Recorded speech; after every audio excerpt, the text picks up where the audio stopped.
Langit Pajajaran baru berwarna tembaga sore itu, bukan karena matahari, tapi karena debu tambang yang menutupi sinar senja. Angin membawa aroma besi, solar, dan tanah yang dirampas dari perut bumi. Di tengah hamparan bukit yang terkoyak, seorang pemuda berdiri di ujung tebing, menatap ke bawah, alat-alat berat berderak, menggigit bumi seperti binatang lapar. Pemuda itu adalah Purbaya, anak seorang guru desa, dengan mata yang menyala seperti bara api yang menolak padam. Dari kejauhan, terdengar teriakan warga yang memprotes pengerusakan lahan.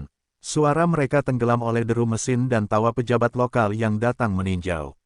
Di antara mereka berdiri Hendra Wibowo, bupati yang dulunya pernah bersumpah untuk menjaga alam dan rakyat, kini bersalin rupa menjadi penguasa rakus yang menjual tanah kelahirannya demi kontrak dan keuntungan pribadi. Purbaya mengepalkan tangan, menahan gemetar. Tanah ini bukan milik mereka, bisiknya, ini darah nenek moyangku. Malamnya, di rumah panggung sederhana, ayah Purbaya, Pak Suta, menatap anaknya dengan mata yang penuh lelah.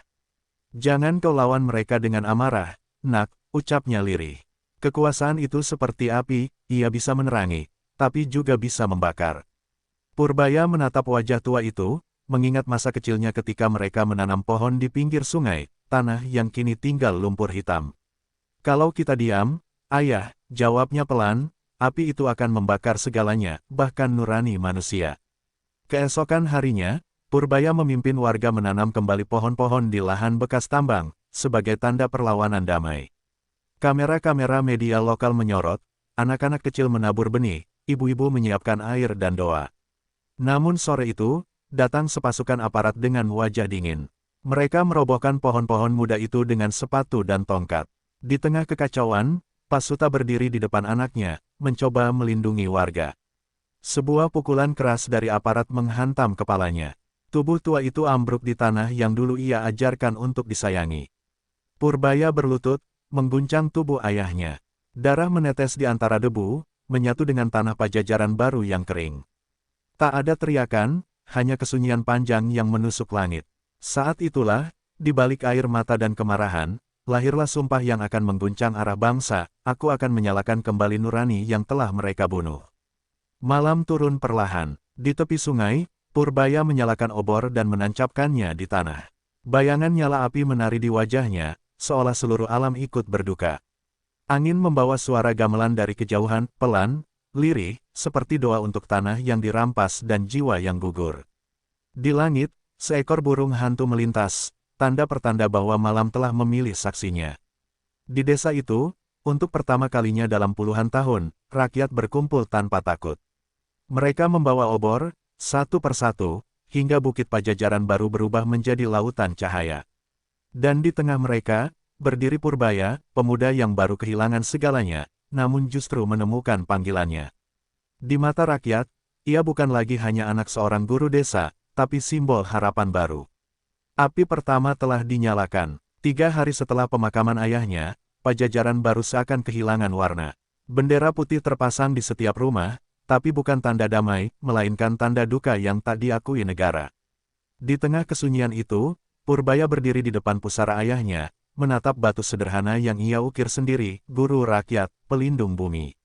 Air matanya kering sudah, berganti tekad yang tajam seperti bilah bambu. Mereka pikir api padam dengan darah, katanya pelan, tapi darah itulah bahan bakar yang sesungguhnya. Hari-hari berikutnya, ia mulai berjalan dari satu kampung ke kampung lain. Ia berbicara dengan petani, nelayan, tukang becak, guru sekolah. Semua yang merasa ditinggalkan oleh negeri yang mereka cintai. Di setiap pertemuan kecil, Purbaya tak bicara tentang politik atau jabatan, ia bicara tentang harga diri bangsa, tentang tanah yang seharusnya diwariskan, bukan dijual. Kata-katanya sederhana, tapi menyentuh sesuatu yang lama terkubur di hati rakyat, rasa bangga menjadi orang kecil yang jujur. Gerakannya tumbuh cepat. Di bawah beringin tua di alun-alun Pajajaran baru, lahirlah gerakan Cahaya Bumi, gerakan rakyat yang menolak ketidakadilan dan menanam kembali harapan. Anak-anak muda datang dengan gitar dan spanduk dari kain bekas, para ibu menyiapkan nasi bungkus, para tetua membaca doa dengan suara bergetar. Mereka tak bersenjata, hanya berani. Dan di tengah mereka, Purbaya berdiri tanpa panggung, hanya tanah lapang dan langit luas sebagai saksi. Namun, semakin besar gerakannya, semakin besar pula bayangan yang mengintai. Para pejabat merasa terancam. Nama Purbaya mulai disebut di kantor-kantor pemerintahan, di meja makan politisi, bahkan di ruang rapat partai besar di ibu kota. Aruna Wijaya, tokoh ambisius dan cerdas, menatap layar televisi yang menayangkan sosok Purbaya dengan sorot tajam. Anak desa itu berbahaya, katanya kepada ajudannya, ia punya sesuatu yang tak bisa kita beli, kepercayaan rakyat. Sementara itu, di Pajajaran Baru, Purbaya mendapat ancaman bertubi-tubi. Rumahnya dilempari batu, pamflet fitnah menyebar, dan beberapa pengikutnya diintimidasi. Tapi ketakutan tak lagi berdaya di hati yang sudah kehilangan segalanya. Kalau mereka takut pada suara rakyat, kata Purbaya di depan massa yang mulai ragu, maka kita sedang berada di jalan yang benar. Kalimat itu menjadi semboyan, dicetak di kaos, ditempel di dinding, digumamkan dalam doa malam rakyat miskin. Suatu sore, setelah rapat di balai desa, seorang wartawan muda bernama Ratih datang menemuinya. Dengan mata yang tajam namun lembut, ia berkata, mereka akan mencoba mengangkatmu, bukan untuk memuliakan, tapi untuk menjatuhkanmu dari lebih tinggi. Purbaya hanya tersenyum. Kalau begitu, biarlah aku jatuh dari langit, asalkan rakyat tahu bagaimana bentuk langit itu. Kata-kata itu membuat Ratih terdiam. Sejak malam itu, ia memutuskan mengikuti langkah Purbaya bukan hanya sebagai wartawan, tapi sebagai saksi sejarah. Dan di tengah malam yang dingin, dari bukit tempat ayahnya dulu menanam pohon pertama, Purbaya menyalakan kembali obor yang sama. Ia menatap nyalanya, lalu berbisik, nyala pertama ini bukan untukku. Ini untuk bangsa yang lupa siapa dirinya. Angin berhembus pelan, meniup api itu ke arah utara, ke ibu kota, tempat kekuasaan bersembunyi di balik cahaya gemerlap.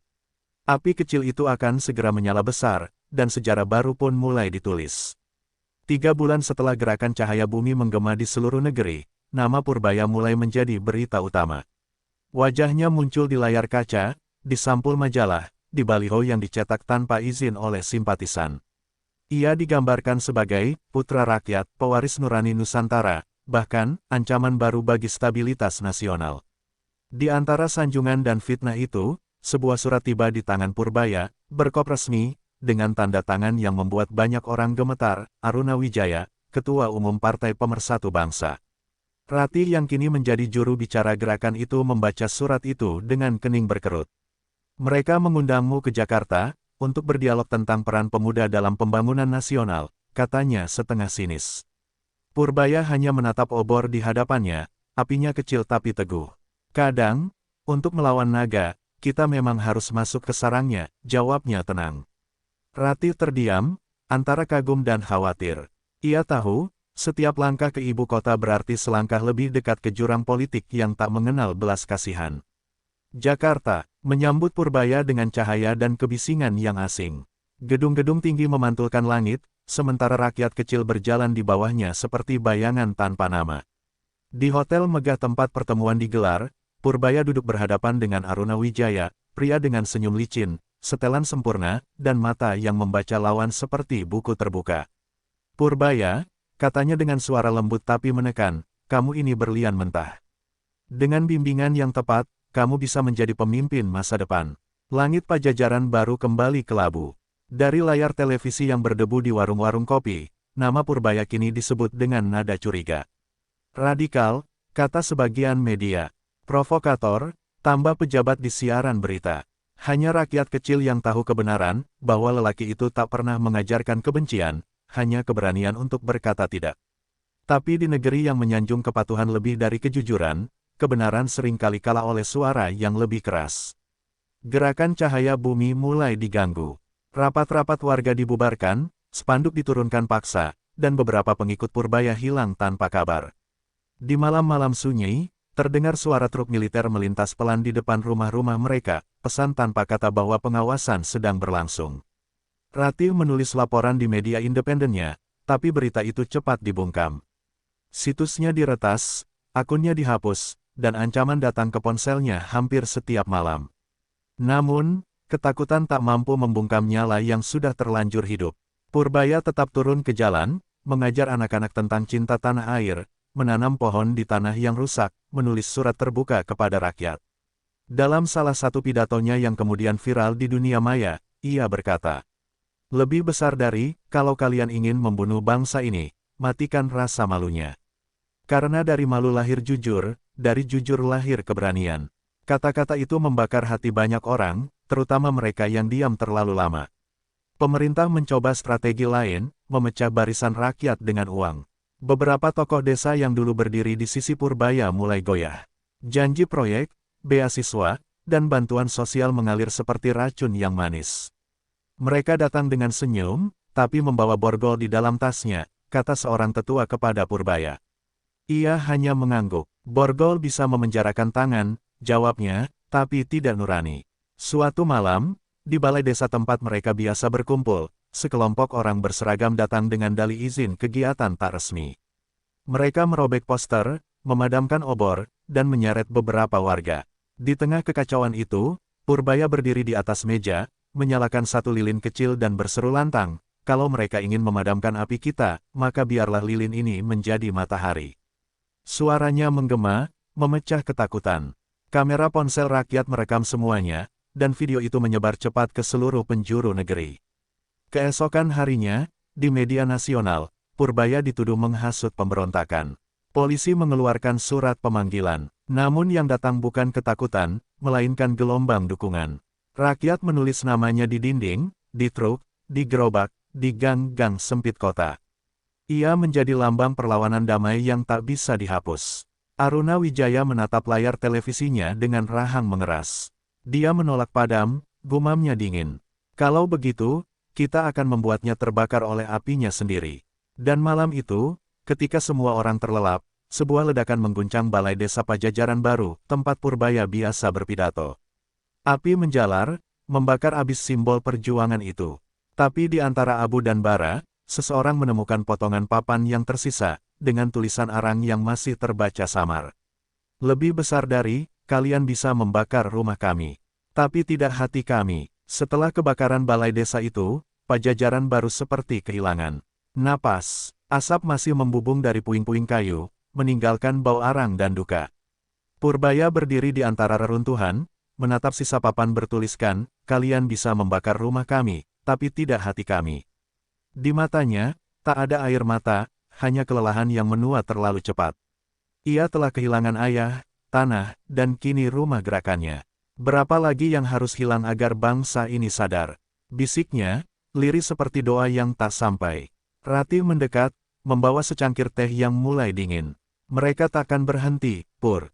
Kau melawan sistem yang hidup dari ketakutan. Purbaya menatap jauh ke perbukitan, tempat lampu-lampu tambang masih berkilat di malam hari. Aku mulai bertanya, Ratih, katanya pelan. Apakah aku sedang berjuang untuk bangsa ini, atau hanya untuk diriku sendiri? Ratih terdiam. Pertanyaan itu terlalu berat untuk dijawab oleh siapapun, bahkan oleh seorang wartawan yang telah melihat segalanya. Beberapa hari kemudian, datang seseorang dari Jakarta, Pradana, mantan aktivis yang kini menjadi anggota dewan. Ia dulu rekan seperjuangan ayah Purbaya. Negara sedang kacau, katanya di sebuah rumah tua tempat mereka bertemu diam-diam. Banyak yang ingin perubahan, tapi dari dalam. Kau bisa jadi bagian dari itu, Pur. Bergabunglah dengan kami. Dengan kekuasaan, kau bisa ubah segalanya lebih cepat. Kata-kata itu seperti godaan di padang gersang. Untuk pertama kalinya, Purbaya melihat bayangan lain dari perjuangannya, bahwa mungkin, perubahan tak selalu harus datang dari luar tembok kekuasaan. Malam itu, ia menatap wajahnya di cermin retak kamar penginapan. Di balik pantulan itu, ia melihat dua sosok, satu pemuda desa yang sederhana, satu lagi pria yang mulai diselimuti ambisi. Apakah ini aku yang sebenarnya? Gumamnya, atau aku hanya menciptakan pahlawan dalam bayanganku sendiri? Di luar, angin berdesir membawa suara jangkrik, seperti irama lama yang berusaha menenangkan hati yang bergolak. Ratih masuk pelan dan berdiri di ambang pintu. Kalau kau masuk ke dalam kekuasaan, pastikan kau tidak keluar sebagai bagian darinya, katanya lirih. Purbaya menoleh. Dalam pantulan cermin, mereka tampak berdiri berdampingan, dua manusia yang sama lelahnya, tapi masih menolak tunduk. Kalau aku kehilangan diriku, jawab Purbaya, ingatkan aku dengan kata-kata ini. Ratih menunduk, menahan air mata yang nyaris jatuh. Ia tahu, mulai malam itu, jalan yang akan dilalui Purbaya bukan lagi jalan batu dan tanah, melainkan jalan sunyi yang diaspal oleh pilihan-pilihan sulit. Di luar, hujan mulai turun perlahan. Setiap tetesnya jatuh di tanah yang dulu terbakar, seperti berusaha memadamkan luka-luka yang terlalu dalam untuk disembuhkan air. Di dalam dirinya, Purbaya tahu, perjuangan sejati bukan melawan kekuasaan orang lain, tapi kekuasaan yang tumbuh di dalam diri sendiri. Dan di cermin yang retak itu, untuk pertama kalinya, ia melihat musuh terbesarnya, dirinya sendiri. Beberapa minggu setelah kabar penculikan Ratih, gerakan Purbaya nyaris lumpuh. Banyak pengikutnya takut, sebagian menyerah, sisanya bersembunyi. Di media, namanya perlahan tenggelam di antara berita selebriti dan janji-janji politik baru. Tapi di antara reruntuhan harapan itu, sesuatu yang tak terduga terjadi, rakyat mulai bergerak sendiri. Tanpa perintah, tanpa strategi, mereka menyalakan kembali obor di halaman rumah, di ladang, di pasar. Mereka menyebutnya, api dari rakyat. Di desa-desa terpencil, guru mengajarkan lagu perjuangan Purbaya kepada murid-muridnya. Di kota, mahasiswa mencoret tembok dengan kata-kata sederhana, nurani tak bisa dibunuh. Di pasar, pedagang menyelipkan selebaran di antara dagangan mereka, berisi kutipan dari pidato-pidato Purbaya yang dulu sempat viral. Dari gunung hingga pesisir, dari kota hingga kampung, nama Purbaya tak lagi sekadar sosok, ia menjadi semangat. Purbaya, yang kini bersembunyi di hutan perbukitan, tak tahu bahwa namanya sedang tumbuh menjadi legenda. Ia duduk di dekat api unggun, wajahnya tirus dan matanya dalam. Malam-malamnya diisi doa dan penyesalan. Aku kehilangan arah, yah, bisiknya pada bintang-bintang. Tapi keesokan harinya, ketika beberapa warga datang mencarinya, petani, buruh, dan anak muda, mereka berlutut di hadapannya, memohon agar ia kembali memimpin. Kami tak butuh pahlawan, Kang, kata salah satu di antara mereka. Kami hanya butuh orang yang berani berjalan di depan kami. Ucapan itu menyentuh Purbaya lebih dalam daripada pujian manapun. Ia sadar, perjuangan bukan tentang dirinya, tapi tentang semua wajah yang menolak menyerah. Di tempat persembunyian itu, ia mendirikan Gerakan Nurani Nusantara, sebuah wadah yang tak lagi berbicara tentang politik, tapi tentang kebangkitan budaya dan moral bangsa. Mereka menanam pohon, membuka sekolah rakyat, dan mengajarkan kembali falsafah leluhur, sili asah, sili asih, sili asuh, saling mengasah, saling menyayangi, saling menjaga. Gerakan itu menyebar seperti akar yang tak terlihat, menembus lapisan tanah dan kota. Tak ada spanduk, tak ada media, tapi setiap tindakan mereka adalah perlawanan yang halus dan dalam. Anak muda menolak suap, guru menolak manipulasi data, dan petani menolak menjual tanahnya meski diancam. Kami tidak bisa menang dengan kekerasan, kata Purbaya dalam salah satu pertemuan rahasia. Tapi kita bisa membuat mereka kalah dengan keteladanan. Di tengah semua itu, datang kabar samar dari seorang penghubung rahasia, Ratih masih hidup, disembunyikan di suatu tempat oleh jaringan yang bekerja untuk Aruna Wijaya. Kabar itu menyalakan bara di dada Purbaya. Bukan lagi kemarahan, tapi tekad yang lebih jernih, untuk menyelamatkan bukan hanya Ratih, tapi juga martabat bangsa yang diculik oleh ketakutan. Kalau rakyat sudah bangun, katanya kepada pengikutnya, maka tak ada tembok kekuasaan yang bisa menahan pagi. Dan di malam yang sunyi, di tengah kabut hutan Pajajaran baru, ribuan kunang-kunang beterbangan di antara pepohonan. Purbaya berdiri di bawahnya, menatap cahaya kecil itu dan tersenyum. Inilah api yang tak bisa mereka padamkan, gumamnya. Api yang lahir bukan dari kemarahan, tapi dari cinta, cinta yang tumbuh dari rakyat sendiri. Gerakan Nurani Nusantara tumbuh pesat, melampaui batas yang pernah dibayangkan. Dari kampung kecil hingga kampus besar, dari ladang-ladang hijau hingga lorong kumuh kota, suara Purbaya bergema seperti mantra kebangkitan, bangsa yang mengenal dirinya, takkan tunduk pada siapapun. Namun di balik gelombang semangat itu, kekuasaan mulai menyiapkan racunnya, bukan dengan peluru atau penjara, melainkan dengan pengkhianatan. Orang itu bernama Sena, salah satu murid terdekat Purbaya. Cerdas, gesit, dan pandai berbicara. Ia sering menjadi jembatan antara gerakan dan masyarakat kota.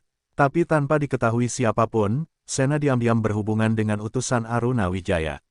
Kau tak perlu melawannya, kata sang utusan pada Sena di sebuah kafe gelap. Cukup buat dia percaya bahwa semua orang di sekelilingnya tak lagi setia. Biarkan ia merasa sendirian, sisanya akan kami urus. Uang pun berpindah tangan, dan racun halus mulai bekerja. Beberapa bulan kemudian, benih kecurigaan tumbuh di antara para anggota gerakan. Pesan-pesan bocor, rapat-rapat disusupi, dan tempat persembunyian mereka mulai sering digerebek aparat. Ada mata di antara kita, kata seorang tetua, suaranya bergetar. Purbaya menatap wajah-wajah yang dulu ia percaya. Kita tidak akan melawan dengan amarah, ujarnya tenang. Kebenaran hanya bisa dibocorkan oleh hati yang sudah kosong. Tapi di dalam dirinya, ada sesuatu yang mulai retak kepercayaan. Suatu malam, ia memergoki Sena tengah berbicara lewat radio komunikasi dengan seseorang dari kota. Purbaya tak langsung menegurnya, ia hanya berdiri di ambang pintu, membiarkan Sena menyelesaikan kalimatnya. Ketika mereka akhirnya beradu pandang, waktu seolah berhenti. Kau mengkhianatiku, nak, tanya Purbaya pelan. Sena menunduk, air mata menetes, tapi lidahnya keluh. Aku hanya ingin semuanya berakhir, Kang. Aku lelah sembunyi, aku lelah hidup dalam ketakutan. Dan untuk itu, sahut Purbaya lirih, kau memilih menjual keberanianmu. Malam itu, markas mereka diserbu. Banyak yang ditangkap, sebagian melarikan diri ke hutan, dan sebagian menghilang entah kemana. Dalam kekacauan itu, Purbaya membantu para pengikutnya kabur satu persatu. Ia menolak melawan dengan kekerasan, walau hujan peluru dan api membakar langit. Di tengah kegelapan dan bau mesiu, ia melihat Sena berlari meninggalkan tempat itu, wajahnya pucat ketakutan. Purbaya tak mengejarnya. Ia tahu, musuh sejatinya bukan Sena, melainkan kekuasaan yang pandai menggunakan rasa takut sebagai tali kendali. Beberapa hari kemudian, di sebuah rumah tua di lereng gunung, Purbaya bersembunyi bersama sisa pengikutnya yang tersisa. Luka-luka di tubuh mereka belum sembuh, tapi yang lebih parah adalah luka di hati. Ratih, yang akhirnya ditemukan hidup tapi lemah, duduk di sampingnya, menatap jauh ke lembah berkabut. Mereka ingin kau berhenti percaya, katanya lirih. Karena begitu kau kehilangan kepercayaan, mereka sudah menang. Purbaya menatap api unggun yang kecil di depan mereka, lalu menjawab pelan, kalau begitu, kita akan mulai lagi dari api sekecil ini. Di luar, hujan turun perlahan. Dalam setiap tetesnya, terdengar gema langkah kaki rakyat yang masih bergerak di bawah, tak menyerah, tak padam. Dan meski pengkhianatan telah mengoyak barisan, api itu masih hidup di dada mereka. Karena bagi Purbaya, keberanian sejati bukanlah tak pernah dikhianati, tapi tetap mencintai bangsa bahkan ketika bangsa itu melukaimu. 3 bulan setelah pengkhianatan, suasana negeri berubah drastis. Kebenaran yang dulu disembunyikan mulai bocor dari berbagai arah. Berita tentang skandal tambang, penculikan Ratih, dan operasi gelap aparat menyebar seperti gelombang tak terbendung. Tidak lagi bisa dikendalikan oleh propaganda televisi. Rakyat yang dulu diam kini berdiri, membawa obor dan nyanyian perjuangan. Mereka tak menunggu komando, mereka bergerak sendiri. Di jalan-jalan utama ibu kota, ribuan orang berkumpul. Poster wajah Purbaya kembali berkibar, tapi kali ini tanpa slogan pahlawan. Hanya satu kalimat, kami sudah bangun. Dari atas gedung parlemen yang dijaga ketat, asap putih membubung. Di dalamnya, para pejabat mulai panik. Aruna Wijaya, kini duduk sebagai menteri dalam negeri, berdiri di depan jendela besar, menatap lautan manusia yang menuntut kebenaran. Dia tak akan berhenti, katanya dingin. Kalau begitu, kita harus mematikannya dengan cara lain. Malam itu, Purbaya tiba diam-diam di pinggiran kota, menyamar dengan pakaian rakyat biasa. Ia menatap lautan masa dari kejauhan. Ratih berdiri di sampingnya, tubuhnya masih lemah tapi matanya tajam. Inilah saatnya, katanya. Tapi kali ini, jangan bicara untuk dirimu.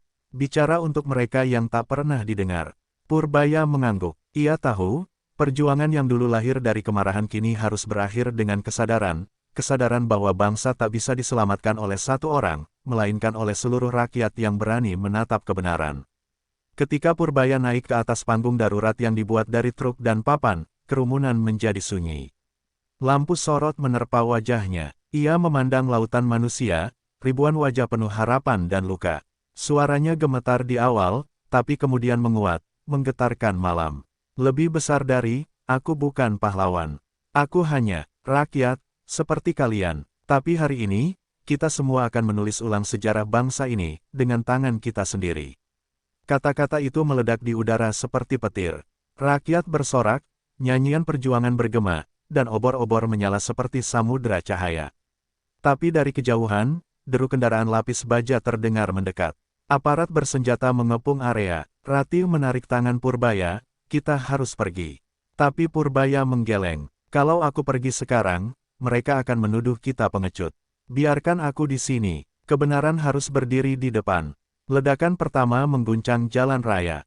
Gas air mata melayang, peluru karet menghantam, tapi massa tak mundur. Mereka membentuk barikade manusia, saling melindungi. Di tengah kekacauan itu, Purbaya berdiri di atas truk, batuk keras akibat gas, tapi tetap berteriak, jangan balas dengan kekerasan. Kita bukan mereka, kita rakyat yang mencintai negeri ini. Rati memeluknya dari belakang, matanya basah oleh air mata dan asap. Dalam kekacauan itu, ia menyadari sesuatu, bahwa Purbaya telah menjadi lebih dari sekadar manusia. Ia telah menjadi api kesadaran. Ketika fajar menyingsing, ribuan obor masih menyala di depan istana. Banyak yang luka, banyak yang tertangkap, tapi tak satu pun menyerah. Di balkon tinggi, Aruna Wijaya menatap pemandangan itu, wajahnya pucat, matanya kosong. Untuk pertama kalinya, ia tahu kekuasaannya retak bukan karena senjata, tapi karena sesuatu yang tak bisa dibunuh, nurani rakyat. Fajar merah merekah di atas ibu kota yang masih berasap. Jalan-jalan dipenuhi puing dan obor yang padam separuh. Di antara sisa gas air mata dan debu perjuangan, rakyat masih berdiri, letih, tapi tegak. Di atas panggung yang roboh separuh, Purbaya masih di sana. Tubuhnya berlumur darah dan debu, tapi matanya menatap langit yang mulai terang. Rati berlutut di sampingnya, menggenggam tangan yang dingin namun masih menggenggam kuat. Kau sudah cukup berjuang, bisiknya. Tapi Purbaya hanya tersenyum samar. Belum, Rati, karena bangsa ini baru mulai bangun. Dari arah istana, derap langkah terdengar. Bukan aparat, bukan tentara, tapi rakyat yang berhasil menembus barikade. Mereka tak membawa senjata, hanya membawa bendera lusuh dan suara lantang. Mereka menembus pintu besi, melangkah ke halaman istana sambil menyanyikan lagu kebangsaan dengan suara serak dan tangis. Untuk pertama kalinya, tembok kekuasaan roboh bukan oleh bom, tapi oleh nyanyian. Di ruang dalam istana, Aruna Wijaya berdiri sendirian di depan jendela. Ia melihat lautan manusia di bawahnya dan wajah Purbaya di layar besar yang direkam oleh warga. Dia menang, gumamnya pelan. Lalu ia menatap cermin, menatap wajahnya sendiri, wajah yang dulu gagah tapi kini penuh retak. Ia tahu, kekuasaan yang dibangun dari kebohongan tak pernah bisa melawan kebenaran yang lahir dari keberanian.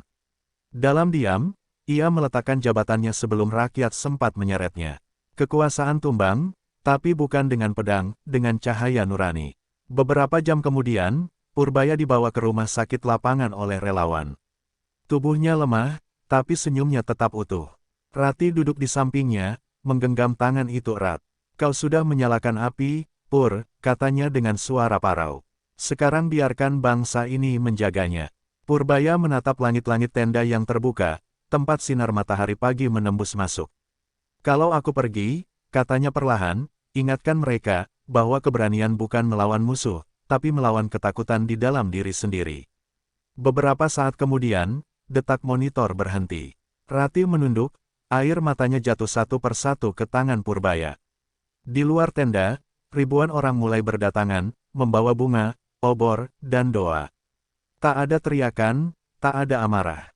Hanya keheningan yang hangat. Mereka menyebutnya bukan kematian, tapi kelahiran baru bangsa. Karena dari tubuh yang gugur itu, lahir tekad untuk berdiri lebih tegak, lebih jujur, lebih manusiawi. Bertahun-tahun setelah hari itu, nama Purbaya diajarkan di sekolah-sekolah bukan sebagai pahlawan perang, tapi sebagai penjaga nurani bangsa. Di museum kecil di kampung halamannya, terpajang kutipan terakhirnya. Lebih besar dari, bangsa tidak butuh sosok hebat. Bangsa hanya butuh orang yang berani mencintai dalam keadaan paling gelap. Dan setiap tanggal perjuangan itu, rakyat menyalakan obor di depan rumah masing-masing. Obor kecil yang kini menjadi simbol, bahwa selama nurani masih menyala, bangsa ini takkan pernah padam.